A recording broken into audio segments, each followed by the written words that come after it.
Niat hati menggenjot pendapatan daerah melalui pajak, Bupati Pati Sudewo digeruduk massa yang kecewa. DPRD Pati pun menggunakan hak angketnya membentuk pansus untuk pemakzulan sang bupati.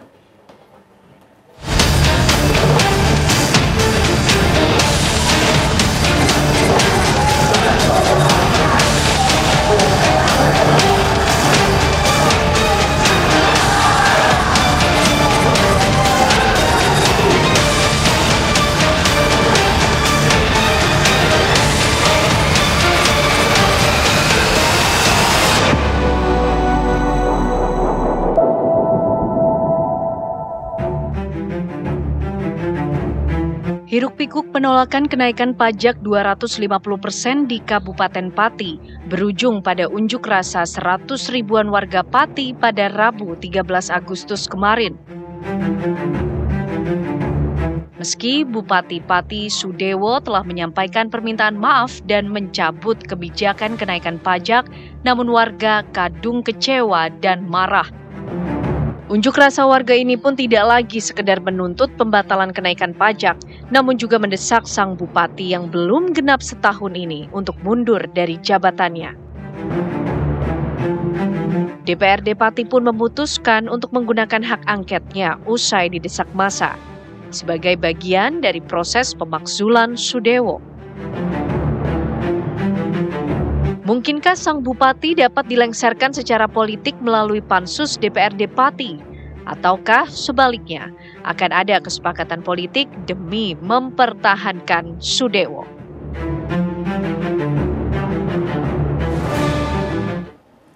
Itu tadi pertanyaannya, apakah akhirnya akan ada pemakzulan ataupun adanya kesepakatan politik untuk melindungi sang Bupati Pati Sudewo? Kami akan membahasnya bersama sejumlah narasumber. Di samping saya sudah ada Nyarwi Ahmad yang merupakan pakar komunikasi politik. Selamat malam, Mas. Malam ini. Ya, dan juga telah terhubung bersama kami Pak Teguh Bandang Waluyo yang merupakan Ketua Pansus Hak Angket. Selamat malam, Pak Teguh. Selamat malam, Mbak. Ya, Pak Teguh, langsung saja kami ingin mengetahui sesungguhnya apa yang melatar belakangi sehingga fraksi-fraksi di DPRD ini sepakat semuanya satu suara untuk dilakukannya hak angket pemakzulan terhadap Bupati Pati ini. Baik, Mbak. Di awal tanggal 13 itu terjadi demo yang sangat keos dan sangat luar biasa. Sehingga kami teman-teman fraksi untuk meredam suasana dan kami harus ambil alih kondisi seperti ini sehingga beberapa fraksi mengusulkan untuk dilakukan rapat paripurna ketika itu juga dan kita merubah jadwal paripurna. Setelah jadwal paripurna langkah kita terus kita melakukan rapat hak angket dan disetujui oleh tujuh fraksi. 7 fraksi sudah menyetujui semua sehingga terbentuklah pansus dan alhamdulillah kita juga sudah menjalankan rapat 2 hari. Selama ini sudah jalan 2 hari pembahasan di pansus, Mbak. Mas Nyarwi, kita ketahui bersama bahwa tadi sudah direspons oleh DPRD. Apakah respon cepat ini dari DPRD menunjukkan bahwa ada situasi yang darurat yang ingin disampaikan oleh masyarakat sebagai aspirasinya, Mas Nyarwi? Ya, apa yang dilakukan DPRD saya kira sudah tepat ya. Karena apa? Karena memang fungsi representasi dari DPRD itu kan juga mengartikulasikan apa yang menjadi suara dan harapan masyarakat, kan gitu. Tetapi memang kalau kita ngomong pemerintah daerah itu kan berbeda dengan pemerintah pusat ya. Dalam undang-undang itu kan sering disebutkan pemerintah daerah itu kan tidak hanya kepala daerah ya, termasuk dalamnya juga DPRD kan gitu. Nah, khusus untuk hak angket dan seterusnya sampai pemakzulan itu juga saya kira ada beberapa tahapan mekanisme. Tapi sudah tepat saya kira, misalnya kalau kita lihat ya bahwa ada demo-demo yang itu natural gitu. Karena ekspresi kemarahan masyarakat, kemudian memang tugasnya DPRD saya kira untuk kemudian mengartikulasikan harapan masyarakat itu. Nah, pertanyaan berikutnya ini kan kemudian pada aspek ya regulasi yang memungkinkan gitu ya aspirasi masyarakat itu bisa diteruskan atau dilanjutkan oleh DPRD. Misalnya contoh gitu ya, untuk sampai pada tahap usulan pemakzulan itu kan di sana dibutuhkan ya mekanisme-mekanisme, misalnya bukti-bukti ya. Kalau di Undang-Undang 23 2014 itu kan juga disebutkan ya, kalau nggak salah pasal 78 ayat 1 ada beberapa ya kriteria di mana kepala daerah itu bisa diberhentikan ya dari melanggar hal yang tercela, sumpah janji ya, kemudian ada 4 kalau nggak salah kriterianya. Nah, pertanyaannya dari kriteria-kriteria itu gitu ya, itu bukti-bukti apa yang kemudian bisa digunakan. Nah, ini yang saya kira menjadi tugas dari Pansus ya, kemudian untuk bisa mengidentifikasi itu dengan tepat. Karena kan gini ya, memang nanti akan diusulkan ke Mahkamah Agung, tetapi kan data dan fakta, nggak hanya persepsi ya. Kalau kita bicara bahwa bupati sudah tidak layak, itu kan persepsi kan gitu. Bupati sudah katakanlah tidak sesuai dengan aspirasi, nah itu kan persepsi ya. Tetapi kan ada sebelumnya kan proses keterpilihan yang istilahnya melalui mekanisme yang sah juga. Nah, ini kan untuk tahap ke sana tentu PR berikutnya kan tadi itu ada identifikasi bukti-bukti yang dianggap sangat kuat gitu ya, menjadi dasar untuk pengusulan ya, misalnya pemakzulan ke Mahkamah Agung misalnya begitu. Nah, ini saya dengar kan sudah ada beberapa, misalnya lebih dari 10 kalau nggak salah. Ada 10 yang dari identifikasi, 12 ya? Nah 12, nah dari 12 itu bukti-bukti itu cukup meyakinkan apa tidak? Ya, nah, kita tanyakan langsung kepada pihak DPRD, Pak Teguh, dari 12 poin yang sudah dirangkum dari 22 pertemuan ataupun tuntutan dari pedemo, ini apakah sudah diselidiki lebih lanjut, Pak Teguh? Baik Mbak, kebetulan dari 12 poin ini kami baru rapat 2 kali dan kita hanya baru dapat 1 poin saja. 1 poin dan besok kita melangkah ke poin berikutnya, tapi 1 poin ini belum selesai Mbak, terkait dengan ada yang namanya pengangkatan Direktur Suwondo yang sudah disurati BKN 3 kali bahwa itu tidak sah, juga dihiraukan sama Pak Bupati. Yang kedua, ada lagi pemberhentian 220 karyawan Suwondo yang pemberhentiannya juga sangat janggal, dan kemarin sudah kami undang pihak manajemen, korban, perwakilan korban, dan menangis di gedung tempat kami rapat karena dia sudah bekerja hampir 15 tahun dia bekerja di sana, kalah dengan orang-orang yang informasi yang kami terima dekat dengan Pak Bupati. Ini mungkin dari sebuah politik, tapi kami tidak bisa langsung masuk ke sana ya. Kami harus melengkapi apa yang disampaikan Abang tadi, tidak hanya cerita, pembahasan, tetapi kita menggali fakta, menggali bukti di dalamnya, sehingga kami hari ini belum bisa, masih jauh kami mengatakan ada yang namanya pelanggaran dari Pak Bupati, karena kita baru 1 poin saja. Yang kedua, besok kami di hari Selasa melanjutkan pembahasan terkait dengan pajak yang menjadi masalah dari problem awal dari permasalahan di Pati. Pajak itu kan memang perdanya sudah dicabut, tetapi kami harus tahu asal mula terbentuknya pajak 250% itu dasarnya seperti apa. Nah, di saat kami seperti ini, kita dapat aduan dari masyarakat, bahkan ada yang lebih dari 350%, lebih dari 500%, ada yang lebih dari 600%. Semakin kesini semakin masyarakat memberikan bukti pembayaran PBB 2024, pembayaran PBB 2025, mereka memberikan buktinya. Yang aneh lagi kami juga dapatkan bahwa Pak Bupati menyampaikan selama 14 tahun tidak ada kenaikan PBB. Ini salah. Ada kenaikan PBB yang Bupati sebelumnya memang menaikkan, tetapi tidak signifikan seperti itu karena beliau tahu kondisi wilayah Pati, beliau tahu kondisi masyarakat Pati. Bupati yang lama kenaikannya 20%, 15%, seperti itu. Karena kondisi masyarakat dia tahu Mbak, betul Mbak.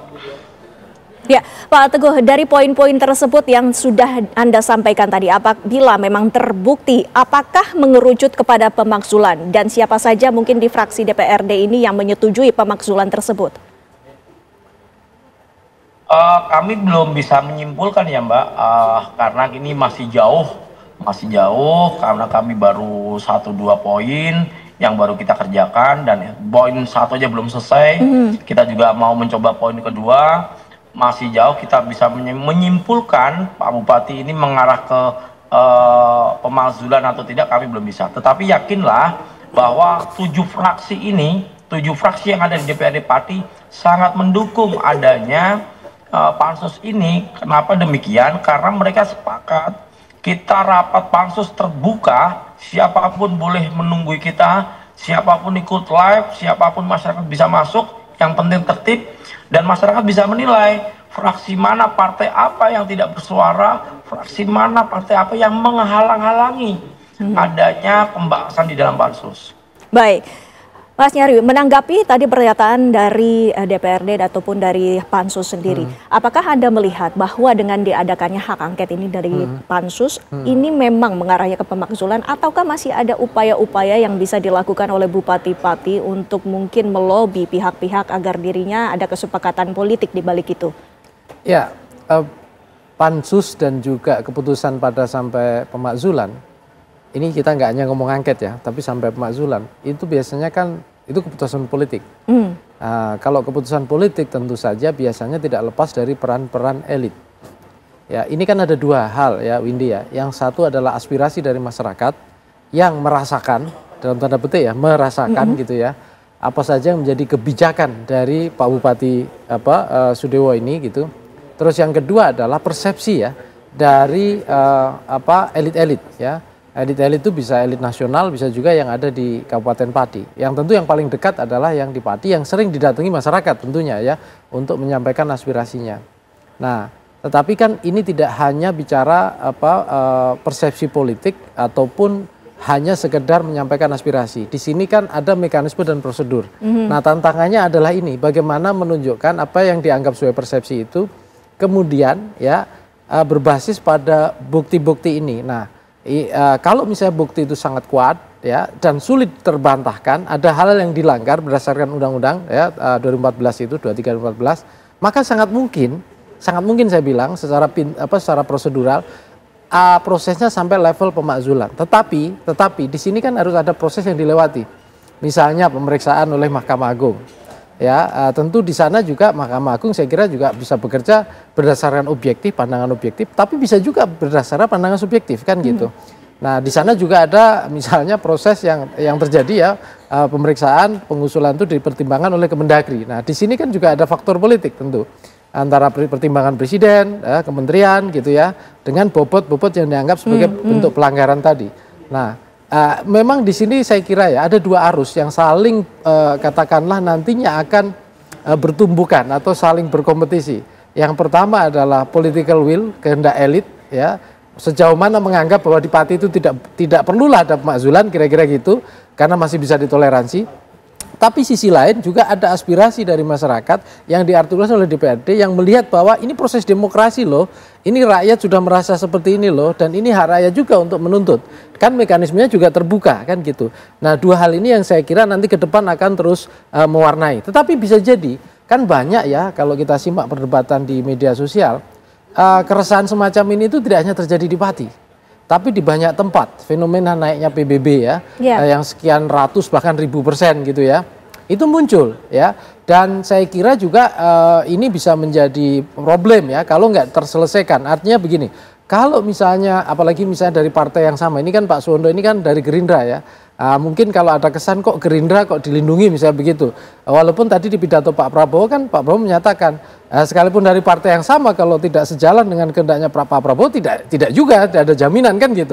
Artinya apa? Artinya kan saya kira kepentingan pemerintahan nasional presiden juga akan mempertimbangkan aspirasi dari masyarakat itu sendiri. Tidak kemudian serta-merta bahwa hanya demi stabilitas gitu ya atau demi ini kemudian aman-aman saja belum tentu juga gitu. Sejauh mana bukti-bukti ini kuat atau mendukung.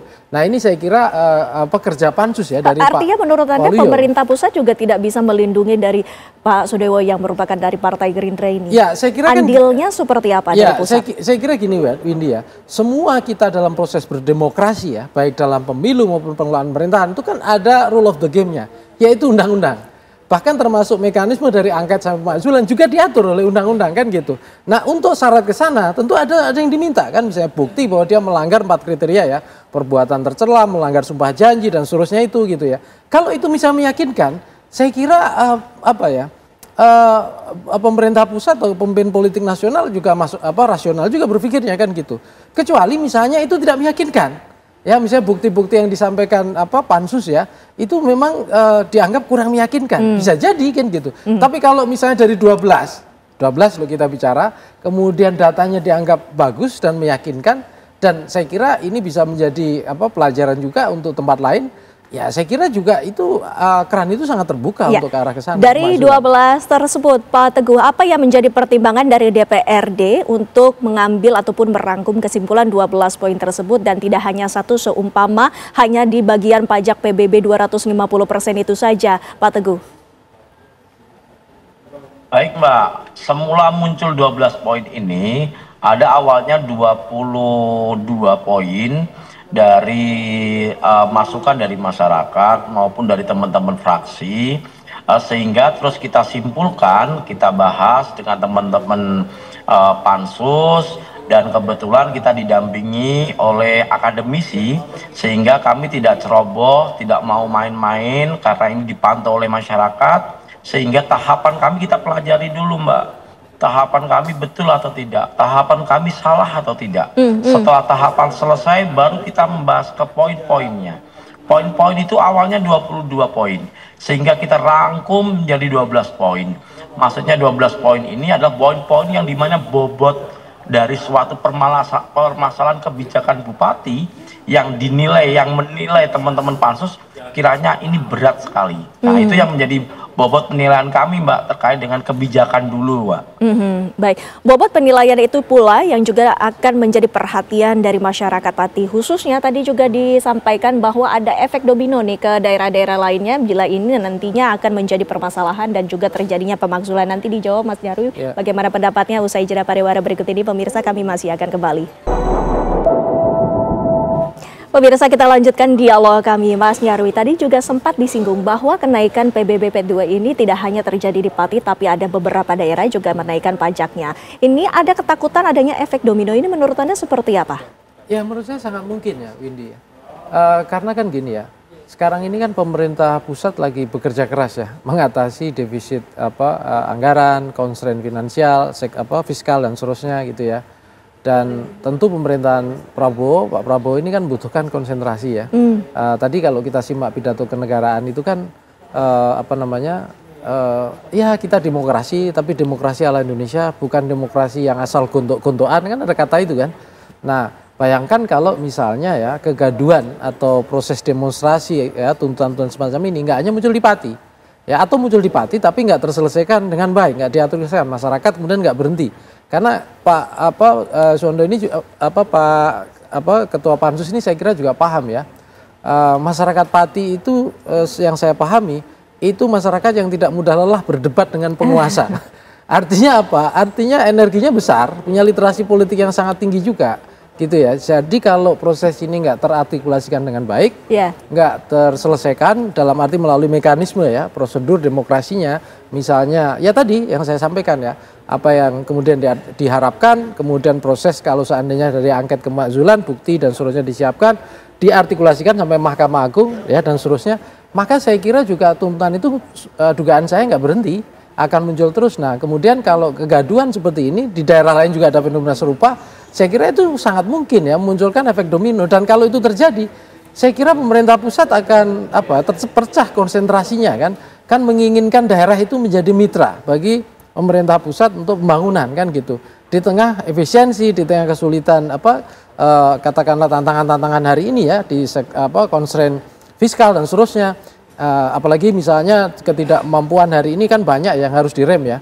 Nah ini yang saya kira tentu membutuhkan ketenangan. Nah kalau muncul berbagai gejolak dan itu akan saya kira menyulitkan ya, dalam tanda petik paling nggak mengurangi energi yang dibutuhkan Pak Prabowo untuk mencapai asta-cita itu kan gitu. Nah ini yang saya kira tidak diinginkan oleh elit-elit yang ada di pemerintah pusat. Saya kira itu. Bagaimana mengartikulasikan aspirasi dari masyarakat itu yang menjadi penting. Nah, Pak Teguh, kami juga ingin mengetahui apakah ini artinya memang ada tekanan dari masyarakat sehingga akhirnya dibentuklah pansus dari hak angket ini, dan juga apakah dibutuhkan transparansi sehingga tadi literasi politik dari masyarakat Pati ini yang memang sangat tinggi ini tidak ada kecurigaan terhadap DPRD, Pak Teguh. Baik Mbak, kaitan tekanan masyarakat terkait dengan kasus ini memang besar. Terus terkait dengan transparansi juga sangatlah besar. Dilihat dari mana? Dilihat dari masyarakat pas kita melakukan rapat pansus, banyak yang hadir. Terus saya tanya itu yang sudah bikin live itu. Ternyata dia melihat ada penontonnya ada yang 5.000, 4.000. Ini kan luar biasa banyaknya. Bahkan ada yang nonton bareng, Mbak. Yang nonton bareng terkait rapat pansus kami, gitu loh. Nggak hanya nonton bola ya, tapi terkait dengan pansus ini mereka mengamati betul, Benar nggak DPR ini menjalankan tugasnya? Benar tidak DPR ini berjalan dengan realnya, gitu, Mbak. Ya, Pak Teguh, ternyata betul bahwa masyarakat dari Pati itu betul-betul memantau setiap detiknya, setiap gerak-gerik dari DPRD jika kita bisa mengambil kesimpulan seperti itu. Ini artinya ada harapan besar di tubuh DPRD ini dari masyarakat Pati. Apa Anda melihatnya seperti itu? Ya, DPRD itu kan juga bagian dari fungsi representasi ya dalam institusi demokrasi kita. Ya, walaupun dalam keberadaan sebagai dalam sistem pemerintahan Republik Indonesia, dia ini pemerintah daerah, bagian dari pemerintah daerah, gitu ya. Tapi jika tidak sesuai dengan keinginan masyarakat, lantas apa yang terjadi? Nah, pintunya tentu kan DPRD tadi, kan gitu. Nah, di sini saya kira dinamika yang terjadi ya dalam konteks Pati, kuncinya ada di DPRD. Kalau misalnya, dan saya kira teman-teman di DPRD nggak berani mengambil risiko juga. Saya kira pemilih mereka kan dekat ya, kayak punya Pak Teguh ini pasti masyarakat juga ngelihat nih Pak Teguh ini benar nggak dengan teman-temannya ya menyuarakan suara kita. Kalau nggak bisa jadi nanti dalam pemilu berikutnya dapat sanksi dalam tanda petik dari masyarakat kan gitu. Karena ini juga menjadi resiko juga bagi anggota DPRD yang ada di sana kan gitu. Sehingga saya yakin gitu ya tentu sangat sulit ya bagi DPRD untuk keluar dari sorotan masyarakat. Tadi disampaikan misalnya memantau melalui media sosial. Ya tentu itu juga salah satu saluran atau media.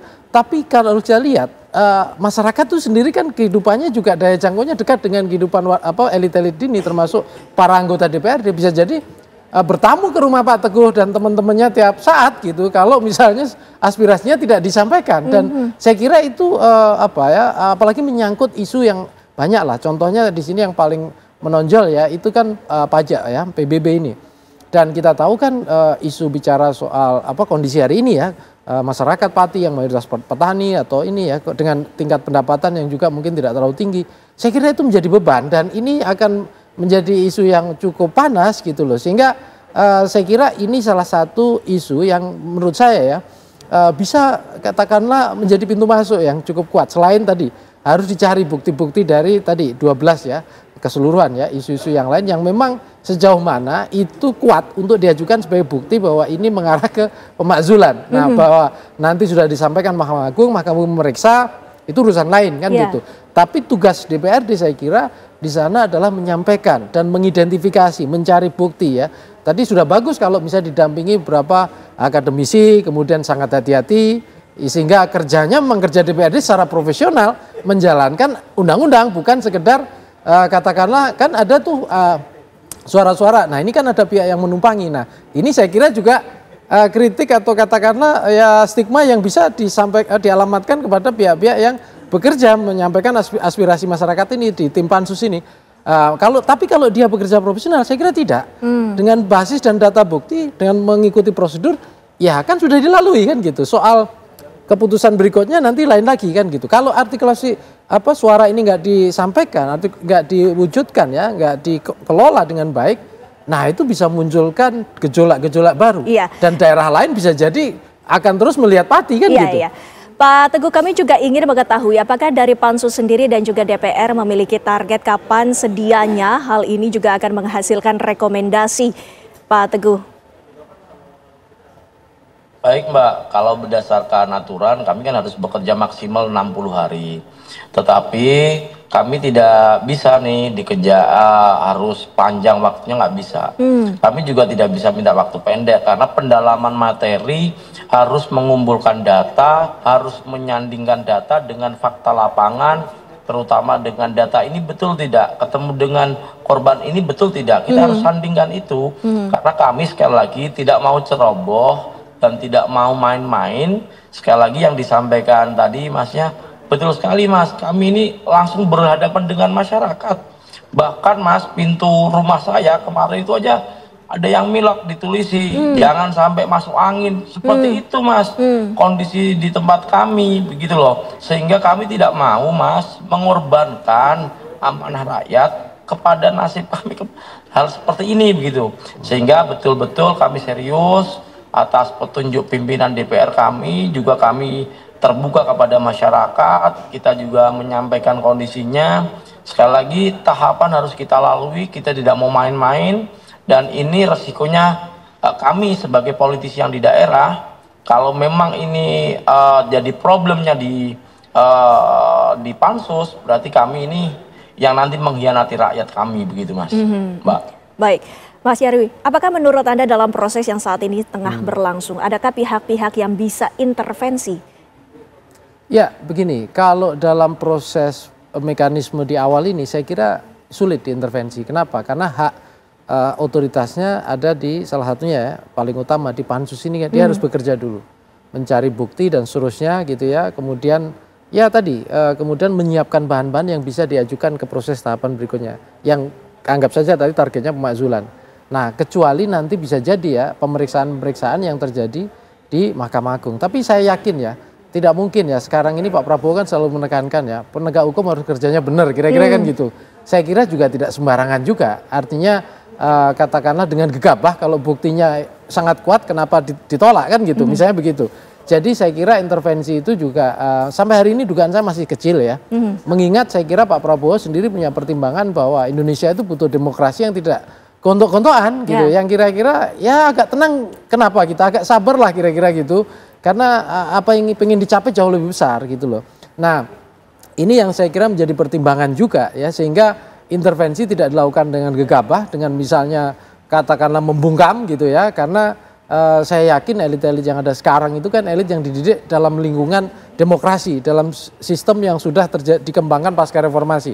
Dan apalagi di era medsos ya, itu tentu akan memunculkan sentimen-sentimen negatif yang susah dibendung. Ya, dengan adanya berbagai tekanan dari publik dan juga dipantau terus oleh masyarakat dan memantau bagaimana perkembangannya, Pak Teguh, kami ingin mengetahui bagaimana komitmen dari DPRD dan juga Pansus untuk menyelesaikan permasalahan ini.